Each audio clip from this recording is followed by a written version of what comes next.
Hey, this is Mr. Wurden, doing a VoD review of the game that we played on Wednesday.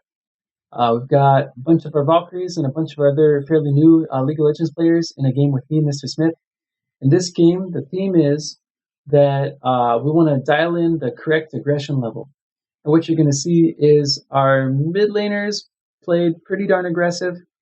Our top laners had it dialed in just about right. I think our junglers were doing just about right. Our bot lane was way out of whack. Um, and this was on both teams. On the blue team, the bot lane could have been much, much, much more aggressive. On the red team, our ADC was continually out of position and basically ended up feeding, while our support was doing the best she could, but because of the positioning of the AD carry, had a really hard time with that. All right, what you're going to see play out first here is a 1v1 skirmish up in the top lane. That's pretty darn aggressive of you, Cho'Gath. If I were up against the Garen, I don't know if I'd be engaging this. One thing that I'm sure we were both thinking about is, do we go run up there in time to go help out with that? Second thing you're going to see here is me face check a bush. If I had been the blue team on this, I would have gone in and backed up the Rek'Sai and tried to gank. There's at least two of you here and only one of me. And so this would be a case to be a little more aggressive and go after the Akali, especially if the Rek'Sai had still been present and not just backed. What I was able to do was to place this advanced ward here, and that's designed to attract the enemy jungler. Now again, there's a little bit of battle playing out here. It looks like you guys are back up at full health, but we are continually thinking, oh, as long as the Cho'Gath is being this aggressive, do the two of us go up and engage, or do we just let the Garen handle it?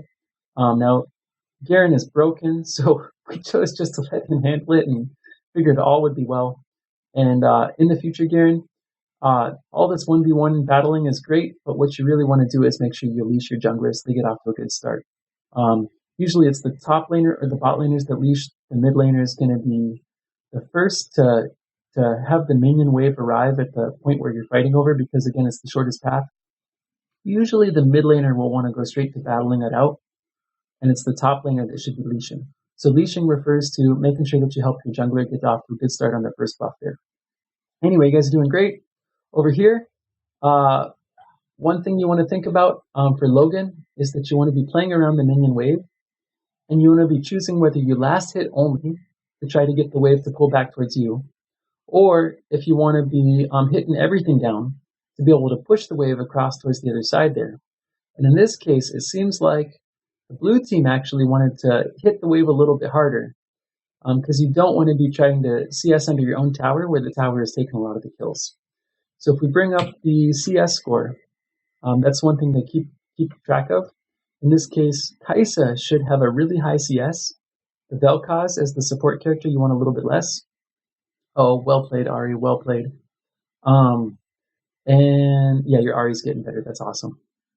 On our team, on the red team here, it's the Wolf that should be going in for the last hits, although Wolf isn't normally a 80 carry pick. And then Sona, you want to support. But in this case, Sona, you are off the hook because the Wolf is not going in to engage. Like, you guys do not want to be positioned back here. You want to be positioned with your minion wave. You want to be probably standing right with or behind those casters. Those caster minions can block shots from other champions. You want to be respecting the threat range of the Vel'Koz and Kai'Sa, but that doesn't mean that you need to be all the way back here behind the tower where you're zoned off from getting experience. Let's see, Rek'Sai. If you know that our jungler is starting red side, and you know that he's probably pathing this way, you want to make sure that you ward up in the river here to make sure that you're secure in getting that kill. Because right now, if we've been a little bit more on this, you were in a very gankable position. And on the flip side of this, Akali is a pretty slippery champion. So I like that you're applying pressure and crossing the lane there to try to pressure for a gank, but expectations should be pretty low that you're actually going to get one. And now that I know your top side, I'm supposed to be playing towards this other side of the jungle. So yeah, see, even just running, never mind dropping my W or E, it's pretty easy to avoid a jungler gank like that, especially when I'm kind of aware that you've just walked through there. Okay, over here. Sona, come on up. Come on up, Logan. Okay, you guys are now in the position of having a wave crash on your tower, which means that you're not going to be able to CS, which also means that they're going to position all the way up and take plates off. It is now 4 minutes and 30 seconds in the game, and you guys have lost 2 plates. This is not good for the red team, that is. This is fabulous for the blue team. You guys You need to see the situation, take advantage of it, and pressure as absolutely hard as you can. So great job, Vel'Koz, setting up for those kills. Great job bombing those shots. You guys can keep putting damage on the wolf. Yeah, Sonya's going to heal him, but just keep going on that. You guys can get more kills than you have. You can play a lot more aggressive. You guys have such a big advantage now. You're both level 4. They're both level 3. And you're just positioned a lot better. You've got a minion advantage. Just go crazy. Take out the wolf. And you guys need to get in there. And again, Sona, good job sticking with your ADC, but this is a case where you might just trade roles. You're already ahead in CS. You might just start CSing yourself because in this case, it doesn't seem like Logan is doing what he needs to do. All right, over here. Good job coming through and putting pressure on. You're definitely hurting my ability to get a good CS score. I'm definitely having to respect the fact that both the Ari and the Rek'Sai are there. Meanwhile, Garen is doing okay throwing waves in for your second time on this champion. You're doing great. Our jungler has the highest CS score right now, which is awesome for the jungler. So way to go, Mr. Smitty. I'm trying to bait Mildred into tower diving right here. See that wandering around with low health. I'm also trying to make sure I don't lose XP on this wave that's crashing right now. I'm just trying to stay right outside of her Q and E range and hope that she walks under tower to take some shots. Oh, I got one. Come on, Mildred. Okay, how's it going down here? All right, you guys are already at 1.5 plates, and you're still putting damage down on the champions. And you're still getting minions to crash on the tower. This is awesome for the blue team. And for the red team, okay, if he's going to run forward, you got to back him, Sona. Although, again, he is also not playing around his minion wave. So those minions, especially at low levels, they do a lot of damage, and they provide a lot of cover and protection. So you don't want to be standing here while your minions are up here. And you also don't want to be up here while your minions are back there. So we definitely want to get you guys watching some videos on skill cap or challenge or replays or whatever, so that you can learn how to position better in bot lane on the red team here. And this is just such a big blue team advantage that I don't know if I'd back. I think I'd push it all the way in and crash the tower 2 more times, take it all the way down, and then back on just so much gold that you get straight to your first major items. Hey Mildred, your E's and Q's are slowly getting harder and harder to dodge. They're a little bit less predictable. So that's good. Now, in a 1v1, pure damage output, who's got the advantage here? Especially at level 6, it's definitely the Akali. Both of these champions can put out some good damage, have good mobility, but at this point, you gotta not take any more 1v1 fights when we're relatively even on health. Those are gonna start to come out in advantage of the Akali. So this is a case of just kind of appreciating what the enemy champion can do and respecting that threat range. Which, by the way, I did not do, even though I know how Ahri plays, before I got to level 3. So kudos to that level 1 kill, and that was also my bad. Without my E, I can't evade some of Ahri's things like charms. So I need to make sure I've got my E up before I go in and start to play a little more aggressive. Way to go, Garen. Cho'Gath, you cannot 1v1 him. What you can do is use your circle of spikes to crowd control and play around him. But the Garen right now is something you just can't take head on. And so you need to either call in a jungler support if you're going to try to gank and go into a 2v1 fight, or else you need to just keep your tower up, play safe, make sure you do a good job laning. Oh, and this is a case where I saw my jungler coming, but I did not see the enemy jungler coming. So I thought that I was going to be able to 1v1 this and or get my jungler to help out. And my jungler, sure enough, did come, and yay for the cavalry. This was an awesome 1v1 counter gank. But not seeing that Rek'Sai coming, you guys did a good job with that. Good job, jungler awareness on both teams. You guys each scored a kill for your teams. That was awesome. All right. See how you guys have the tower almost down?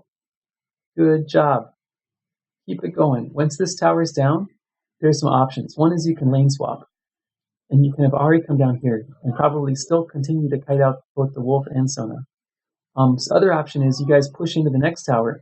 But at this point, you're winning lanes so much. Let's just look at CS score. You guys are way, way, way ahead. And then look at kills. You guys are way, way ahead. So this is a case where the blue team bot lane should be playing much more aggressively. And in the meantime, our top laner is doing great. Our jungler is starting to get ahead. That's cool. I think we got a really interesting jungle fight coming up here over Drake. Let's see how that plays out in a sec. Also, that was amazing. And Cho'Gath, if you've got any kind of pot shots you can take, oh, that was good, like that one right there. Got to respect Cho'Gath's range on that crowd control. Here's where I'm roaming bot side, try to help out our dying bot lane. And what this is doing is this is now opening up mid lane. So what you guys are seeing, hopefully, is that because the bot laners are winning on the blue team so badly, this is now starting to trickle out into other areas of game. Hey, one other thing. Let's go back. Let's pause that.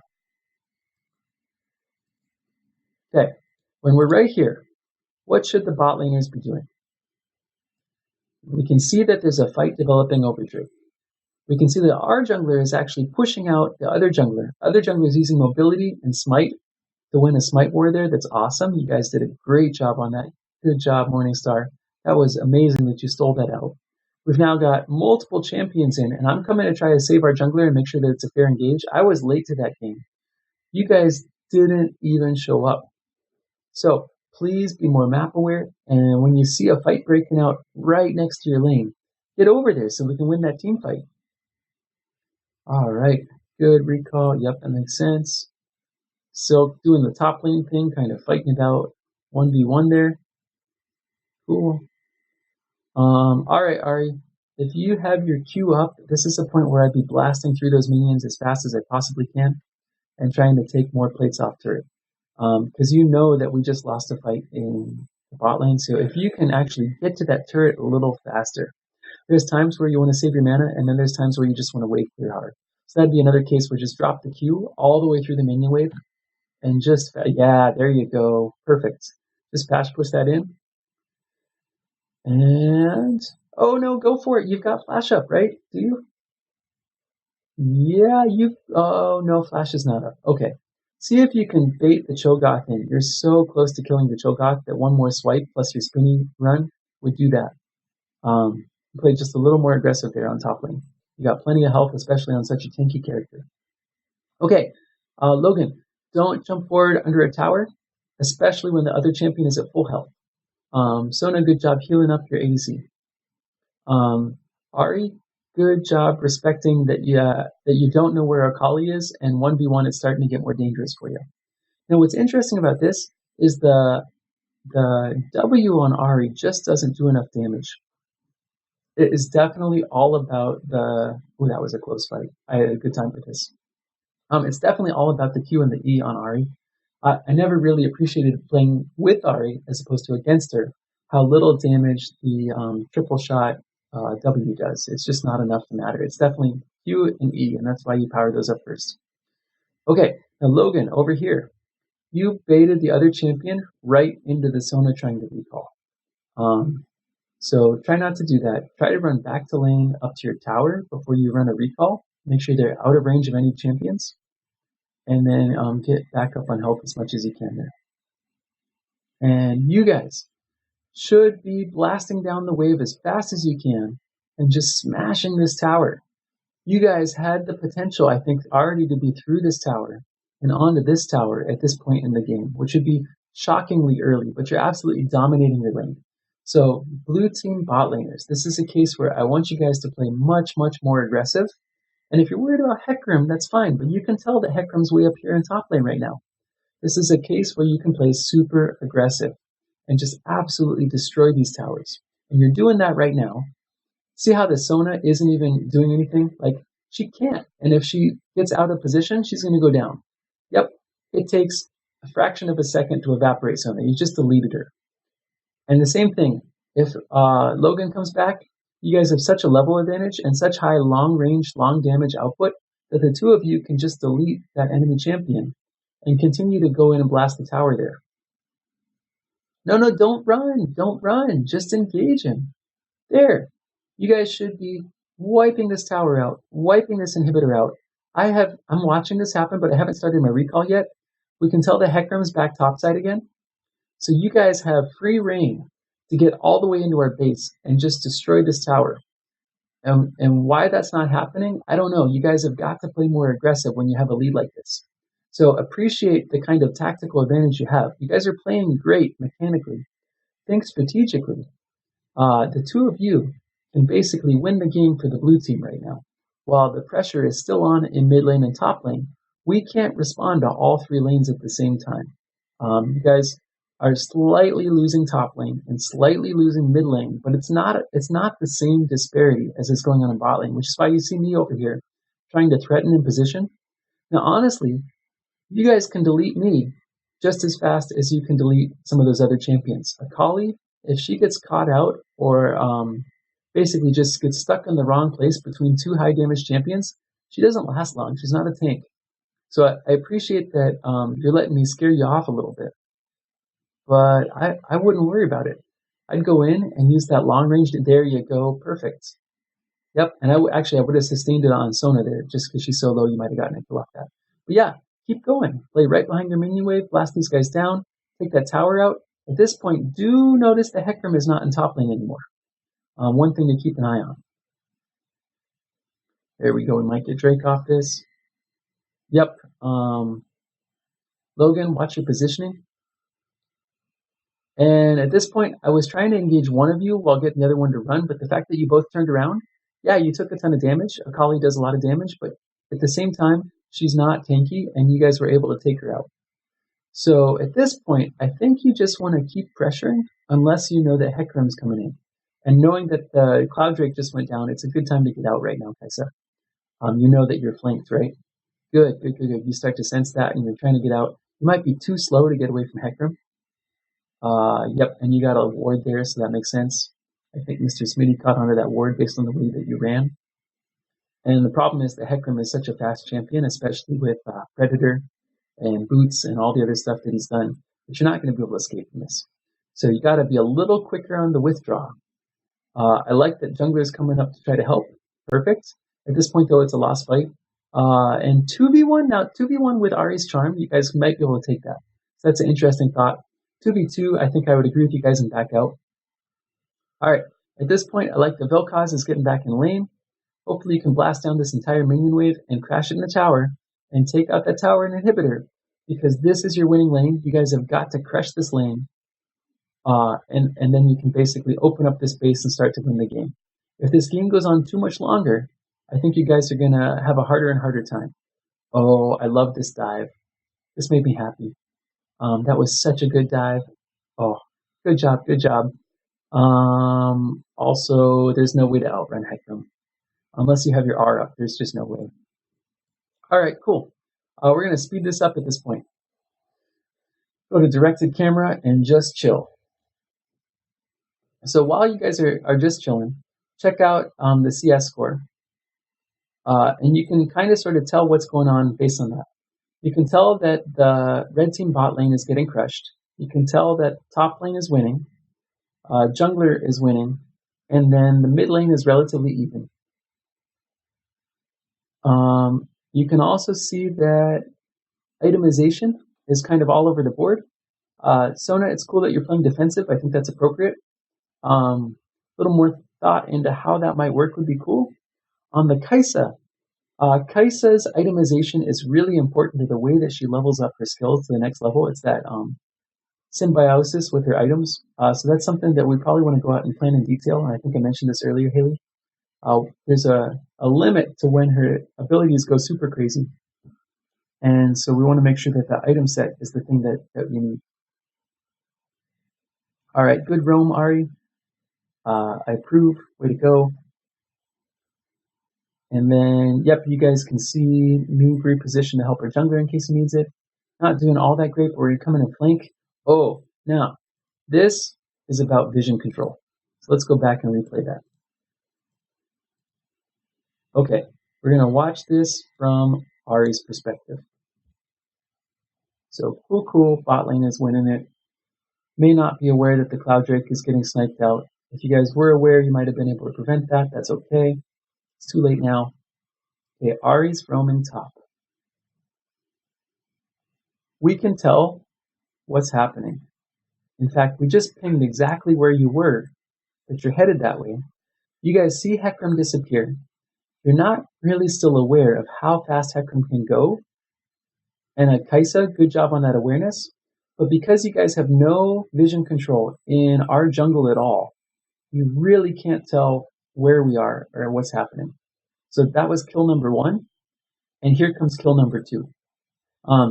Both of these kills were avoidable with appropriate vision. You guys were playing really far forward, and I appreciate that you're trying to get the tower down.